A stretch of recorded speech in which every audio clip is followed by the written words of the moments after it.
मोदी जी को संदेश देने के लिए हो रहे हैं कि भाई अहंकार त्यागो और 3 किसान विरोधी काले कानून वापस लो, एमएसपी पे कानून दो। वापस अभी तक जो वापसी की बात कर दी जा रही है, आंदोलन को तोड़ने की कोशिश की जा रही है, सारी रणनीति अपनाई जा रही है, क्या कहेंगे?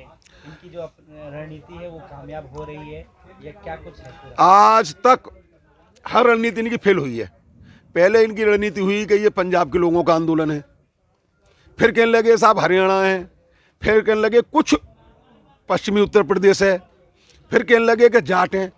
अरे भाई, इनकी उन्हें भगवान सुदबुद्धि दे कि ये तो देश के किसानों का आंदोलन है और अपने नेताओं को भेजना है जाट खाप चौधरियों के यहाँ। अरे बस्ती में अभी पंचायत हुई है, 5 लाख किसान था, बाराबंकी में पंचायत हुई है, अभी कल ही परसों रुद्रपुर में पंचायत हुई है।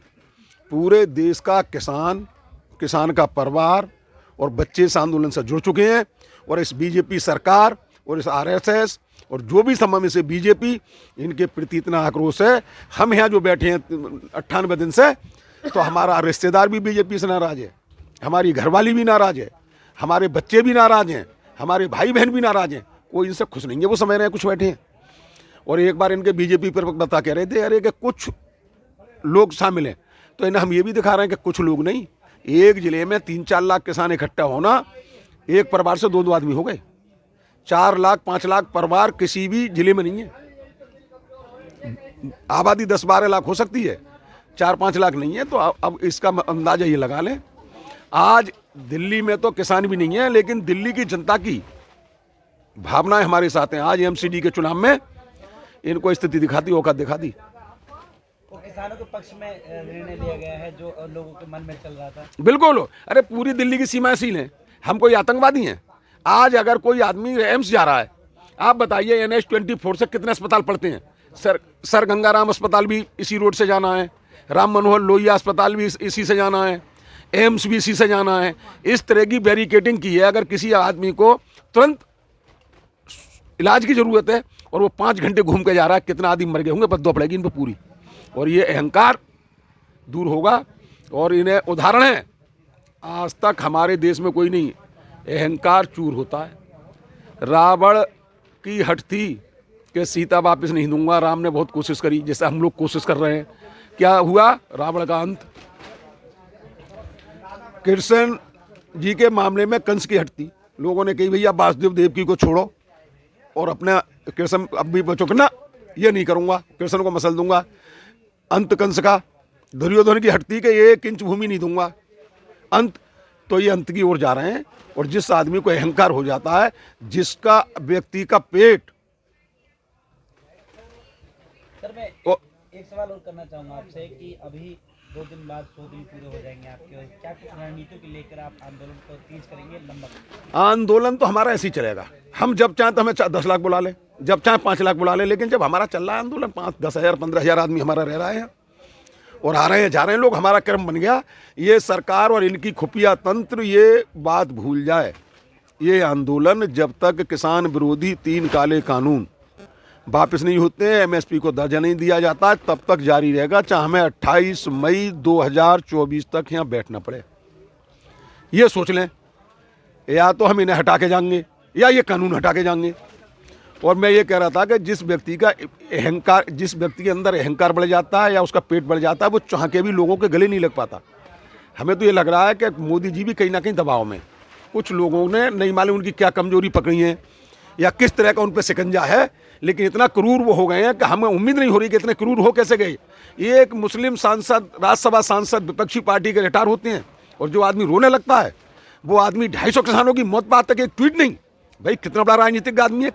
जो आदमी एक राज्यसभा सांसद के रिटायर होने के बाद रोने का नाटक कर सकता है और 250 किसानों पर ट्वीट नहीं, तो ये किसानों की बात पहुंच गई है। इसी तरह से पश्चिम बंगाल से उधेड़ेंगे।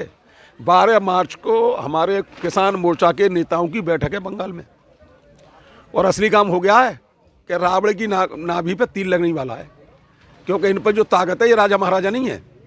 इनके पिता विरासत तो नहीं दे गए थे, ये हमारे वोट की है। यहाँ जो लोग बैठे हैं 80% इन्हें वोट देने वाले हैं, लेकिन उन्हीं के संग शिक्षा मित्रों की गारंटी ली मोदी जी ने बनारस में जाके के शिक्षा मित्रों जिम्मेदारी मेरी, तो उनकी खटिया खड़ी। आंगनबाड़ियों की जिम्मेदारी ली तो उनकी खटिया खड़ी।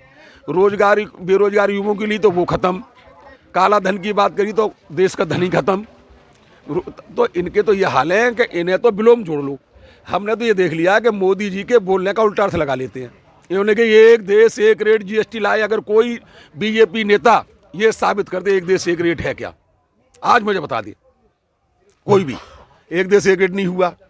डीजल पेट्रोल 2013 में, मुझे खूब याद है, 2013 में 135 रुपये पर बैरल डॉलर कच्चा क्रूड था अंतर्राष्ट्रीय बाजार में, 135, और 58 रुपये लीटर, 56 रुपये लीटर था डीजल, और 70-71 रुपये लीटर था पेट्रोल।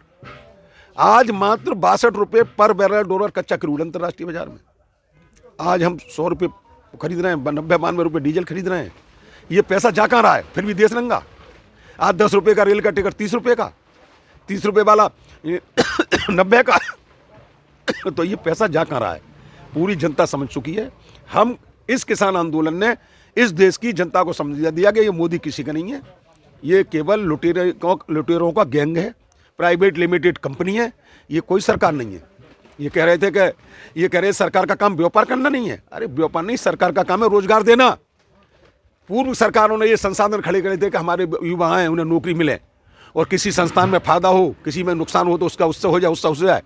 हम तो जिस दिन इन्होंने रेल मंत्रालय खत्म किया था ना अलग से स्वतंत्रता बजट की, उसी दिन समझ गए कि रेल का भट्टा बैठ गया। तो इस आंदोलन से हम लोग एक सफलता मिल गई, हिंदू मुस्लिम सिख ईसाई को जोड़ने में कामयाब हो गए। देश के कोना कोना में ये बताने में हम कामयाब हो गए कि ये किसी के नहीं है, मोदी नहीं किसी का सगा, ना अमित शाह किसी का सगा, ये केवल सत्ता के भूखे हैं, अनिल अंबानी के गुलाम हैं।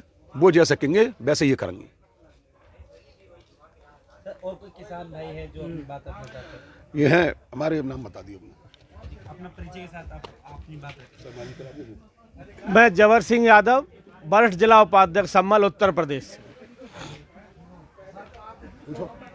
आप ये बताएं कि जिस तरीके से दिल्ली प्रशासन है और दिल्ली से आने वाले गाजियाबाद की तरफ जाने वाले NH9 को बंद कर रखा है। हालांकि अभी कुछ घंटों के लिए खोल दिया गया था कल परसों, और अब बंद कर दिया गया। तो कहीं ना कहीं आमजन को जो समस्या हो उठानी पड़ रही है, उसको किसानों को गलत ठहराना चाह रही है प्रशासन, दिल्ली प्रशासन। क्या कहोगे? देखिए, दिल्ली प्रशासन ने ही रोड बंद किया है, किसानों ने कोई रोड बंद नहीं किया है।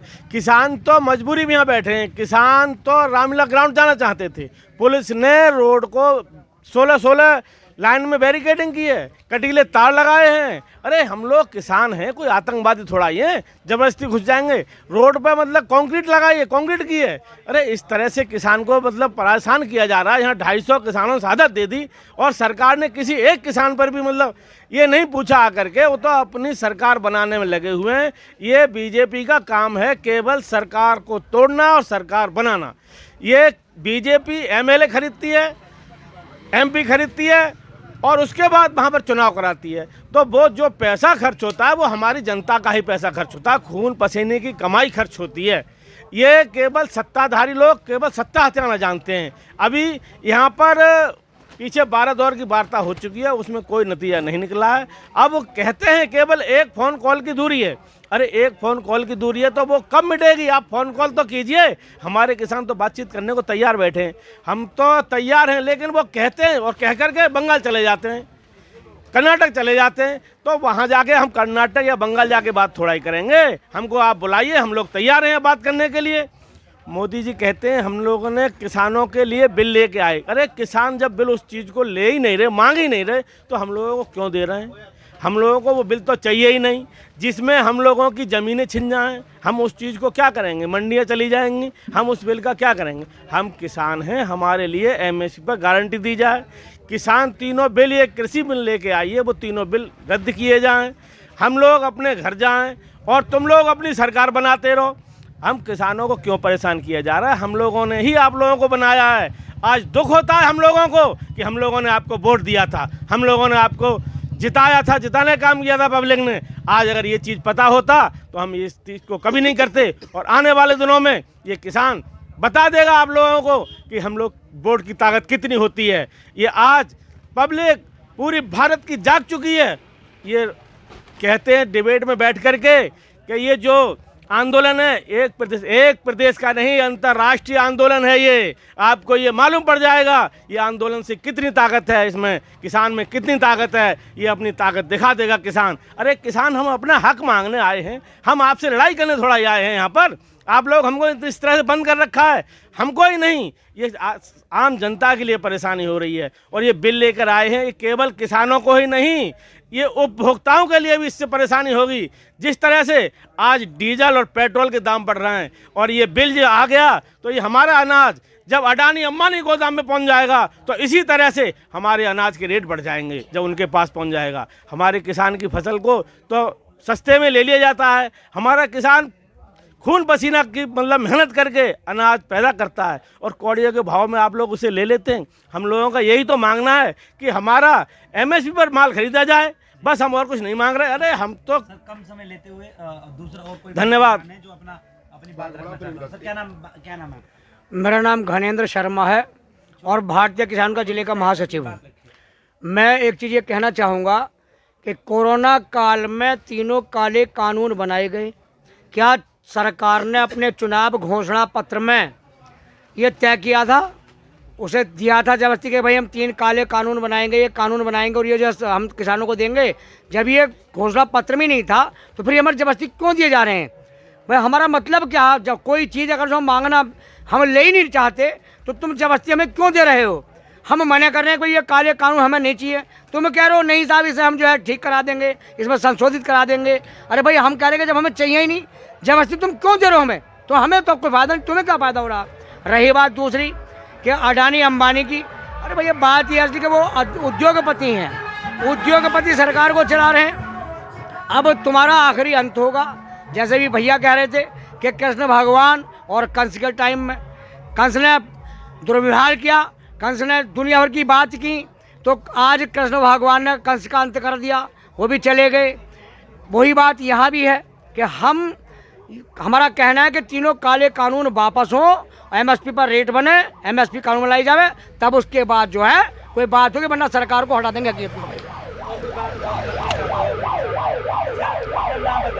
मेरा नाम महिपाल सिंह यादव, जिला संभल से हूँ और भारतीय किसान यूनियन का कार्यकर्ता हूँ। महिपाल जी ये बताएं कि आप जिस तरीके से 98 दिन हो चुके हैं और आप लोग संघर्ष कर रहे हैं अपने आप के लिए, क्या कहना चाहेंगे कि सर आप होली भी किस तरीके से बताएंगे? अपने घर जाएंगे क्या करेंगे? नहीं, मेरे बड़े बूढ़े मैं क्योंकि यूथ होने के नाते यही कहूँगा कि मेरे बड़े बूढ़े जितने भी लोग यहाँ पर रहेंगे, हम अपने बच्चों को ला करके अपना जैसे भी यहाँ पर हो सकेगा, जैसे गांव से हमारी पार्टियाँ आ रही हैं, होली यहीं मनाएंगे। ये हठधर्मी सरकार जो है ये अगर चाहती है कि धूप सर्दी गर्मी सब यहीं बिताएं, तो हमने तो अब ठान लिया है जी। हम तो अब जब तक कानून वापसी नहीं तब तक घर वापसी नहीं, हम तो जाएंगे नहीं। होली भी यहीं मनाएंगे और अगर मोदी जी चाहते हैं तो अगली दीपावली भी यहीं मना लेंगे। तो किस तरह के कार्यक्रम देखने को मिलने वाला है? सर आपको हर गांव की हर तरह की होलियों के कार्यक्रम यहाँ पर आपको देखने को मिलेंगे और हमारी कॉल जा चुकी है, हमारा पूरा इंतजाम हो चुका है आने जाने का। और परंपरागत जो हमारे सांस्कृतिक जो होली जैसे हम लोग गांव में मनाते हैं ऐसे यहाँ बॉर्डर पे मनाएंगे। मैं सीधा अब विजेंद्र यादव जी के पास जाना चाहता हूँ और मैं उनसे आखिरी सवाल के साथ ये समापन करूँगा। सर ये बताएं कि जिस तरीके से होली आने वाली है और बहुत ही अच्छी तरीके से आप लोगों की तैयारियां चल रही हैं, आसपास के जो लोग हैं उनको क्या संदेश देना चाहेंगे कि आप लोगों के साथ कंधे से कंधा मिलाकर होली खेलने का एक मौका उनको मिलना चाहिए? आस पास के जितने भी लोग हैं सब हमारे गांव के लोग हैं। यहाँ जो नया विकसित क्षेत्र है सब हमारे गांव के लोग आए हुए हैं। हम उनसे आह्वान करेंगे कि इस बार होली के दिन वो यहाँ आएँ और परंपरागत होली जो होती है, देश की परंपरागत होली जो होती है वो देखें। ऐसे रंगारंग कार्यक्रम होंगे और जो होली गांव में होली चौपाई बोलते थे, ये होली खेली जाएगी कि लोग पूरे देश नहीं पूरे संसार में इस आंदोलन की आवाज जाएगी होली के माध्यम से। भारतीय किसान यूनियन गुलाल खेलेंगे, गुलाल यहाँ भैया लिंक भेजिए। भारतीय किसान यूनियन जिंदाबाद, राकेश टिकैत जिंदाबाद, नरेश टिकैत जिंदाबाद, किसान एकता, किसान एकता। बहुत बहुत धन्यवाद आप सभी का किसान टीवी में जुड़ने के लिए। थैंक यू अजीत भाई।